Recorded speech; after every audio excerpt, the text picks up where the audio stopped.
May nakita siyang kumilos papalayo, papunta sa kagubatan nang maramdaman siya. Sinundan niya ito sa kagubatan. Nagtago siya sa may puno at dito ay nanlaki ang mga mata niya sa nakita. Totoo ba ito? Diyos ko, totoo ba ito ang nakikita ko? Ang nakita niya ay ang imahe ng lalaking nakabuntis sa kanya, si Daniel. At unti-unting nagbabago ang anyo nito hanggang maging isa itong werewolf. Siya si Mara. Isang simpleng babae, maganda, palabiro at liberated sa paningin ng iba. Pero ang di alam ng lahat ay dala niya ang bigat ng kahirapan ng buhay. Maliit pa siya ay naulila na siya ng lubos sa mga magulang. Kaya't ang nagpalaki sa kanya ay ang kanyang lolo. Dahil matanda na ay nagkaroon ito ng pulmonya at ito ang ikinamatay nito. Labis na dinamdam ni Mara ang mga nangyari. Ngunit dahil matatag ito simula pa ng kanyang pagkabata ay nagpakatatag ito.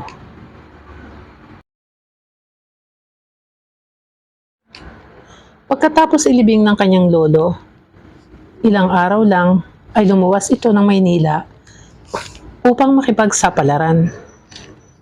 Kung saan-saan siya naghanap ng trabaho. Ngunit dahil mababa lang ang pinag-aralan, ay walang tumanggap sa kanya. Nag-apply itong kasambahay at natanggap naman siya. Mabait ang naging amo nitong babae, subalit dahil maganda ito, isang araw habang siya ay naiwan sa bahay, ay pinagtangkaan ito ng masama ng kanyang among lalaki. Nanlaban siya at nang makakuha ng tiyempo, ay hinampas niya ang batok ng among lalaki. Namilipit ito sa sakit at nawala ng malay. At nagkaroon ng pagkakataon si Mara na makaligtas.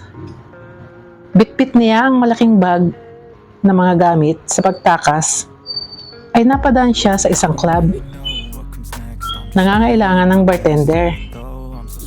Pumasok ito sa loob ng club at hinanap ang may-ari upang mag-apply. Tinitigan siya ng may-ari ng club mula ulo hanggang paa. Napangiti at tumatango-tango ito. Tanggap ka na. Pwede ka na mag-umpisa mamayang gabi. At ito ang naging simula ng malaking pagbabago sa katauhan ni Mara. Dahil sa udyok ng amo at mga kasama at sa kagustuhang kumita ng malaki, ay paminsan-minsan pumapayag itong maging dancer ng club. Naging liberated man ito sa paningin ng iba, ngunit kahit minsan ay hindi ito sumasama sa labas sa mga customer na nagyayaya sa kanya. Isang gabi ay may dumating na espesyal na bisita sa club. Isang mayamang lalaki na may kasamang mga alalay. Halatang big time ito dahil asikaso ito ng may-ari ng club ng gabing iyon. Pinagsilbihan ito ni Mara ng alak. Sandaling napatitig kay Mara ang lalaki at tila nabighani. Pagkasilbi ni Mara ng alak ay agad itong umalis dahil absent ang dancer ng araw na iyon, kaya't si Mara ang ipinalit dito. Nagpalinga-linga ang lalaki at hinanap si Mara.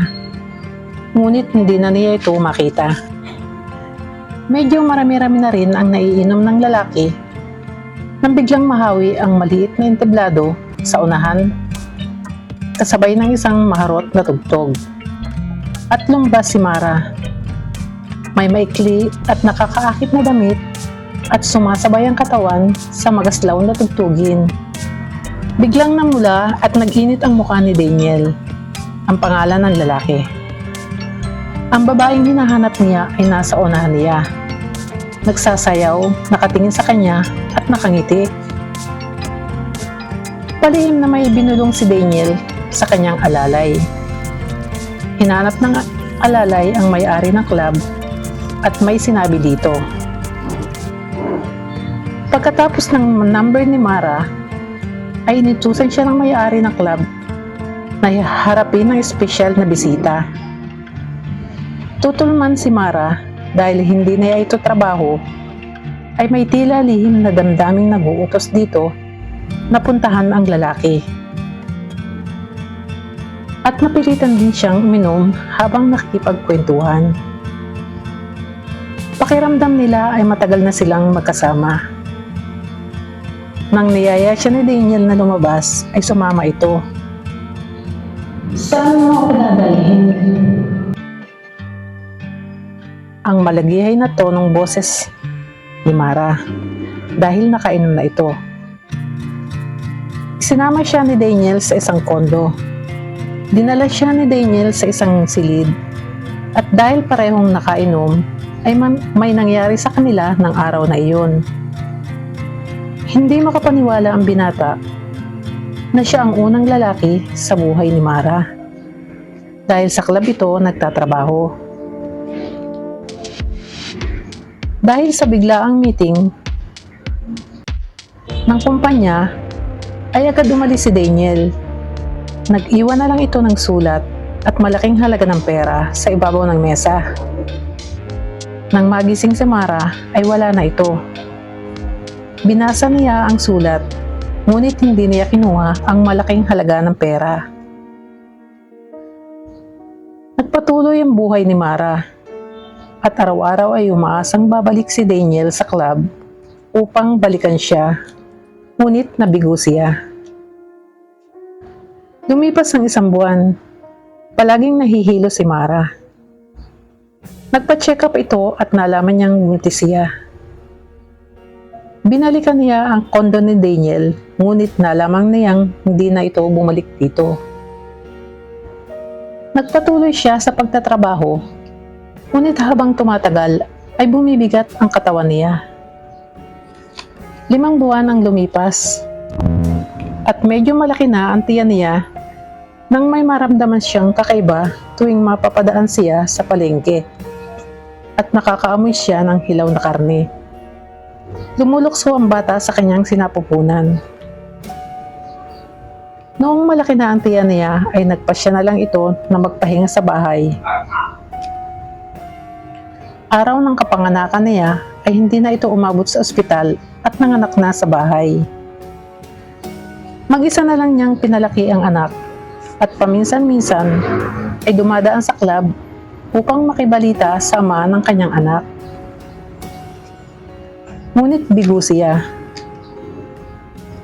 Habang tumatagal ay may kakaiba siyang napapansin sa anak kapag lumalabas ito upang makipaglaro sa kapwa bata. Kapag nabubuli at nagagalit, ay may lumalabas na pangil at tila may lumalabas na maliit na tenga sa ibabaw ng ulo.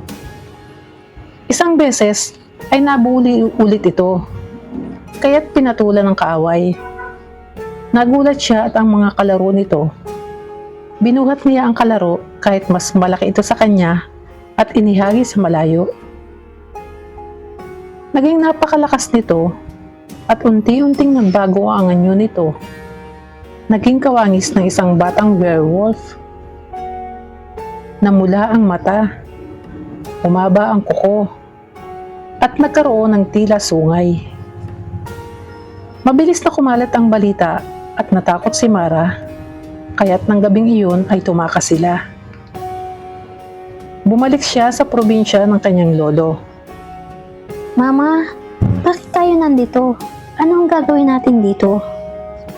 Ang tanong ng kanyang anak. Dito na tayo titira simula ngayon dahil mas ligtas tayo dito. Tiningnan niya ang paligid ngunit wala naman. Hanggang sa araw-araw ay ganito ang nangyayari. Kaya't nagpasya si Mara na magmanman. Isang gabi ay nagbantay siya sa paligid at may nakita siyang kumilos papalayo, papunta sa kagubatan nang maramdaman siya. Sinundan niya ito sa kagubatan. Nagtago siya sa may puno at dito ay nanlaki ang mga mata niya sa nakita. Totoo ba ito? Diyos ko, totoo ba ito ang nakikita ko?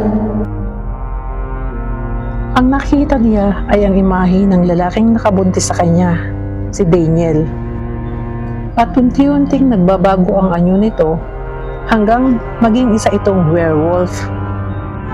At napasigaw siya sa takot. Dahil dito ay nakita siya ng werewolf. Umalulong ito at lalong natakot si Mara. Nilapitan siya ng werewolf na tila nakikilala siya. Habang tinititigan siya nito, ay may luhang lumalabas sa mga mata nito. Tangkang hahawakan siya nito, ngunit umiwas siya at nanginginig sa takot. Naramdaman ito ng werewolf at umaalulong na tumalikod at lumayo. Sinundan siya ni Mara. At dahil mag-uumaga na at unti-unti nang sumisikat ang araw, ay unti-unti na itong nag-iiba ng anyo. At hindi pa rin makapaniwala si Mara. Ang lalaking kaharap niya ngayon ay ang lalaking nakabuntis sa kanya at ama ng kanyang anak. Patawarin mo ako. Napakalaki ng kasalanan ko sa iyo. At hindi makapagsalita. At nagpatuloy sa pagsasalita ang lalaki. Tinangka kitang balikan, ngunit natakot ako. Natakot ako kung magpapatuloy tayo ay baka magkakakita tayo at magmana sa akin. Kahit minabuti ka nang lumayo at bumalik sa kabila. Subalit ko ang araw na may nakakamil ako sa batang werewolf. Kaya't sinubaybayan ko. Anak ko ba siya? Anak ba natin siya? Hindi makapagsalita si Mara at tumatango lang siya sa lahat ng tanong niya. Kasabay nito ay bigla siyang niyakap ng binata ng mahigpit at sinabing, Simula ngayon ay hindi na tayo magkakahiwalay kasama sa anak natin. Iiwan ko ng syudad at karayaan ng buhay-buhay. Dito tayo magsisimula sa buong pamilya. binalikan nila ang kanilang anak sa kubo at ipinaliwanag ang lahat sa bata. Ilang buwan nang lumipas ay may nakikitang isang malaking kastilyo sa ibabaw ng bundok. Dito na sila nanirahan, malayo sa magulong mundo ng syudad, at dito ay namuhay sila bilang isang masayang pamilya.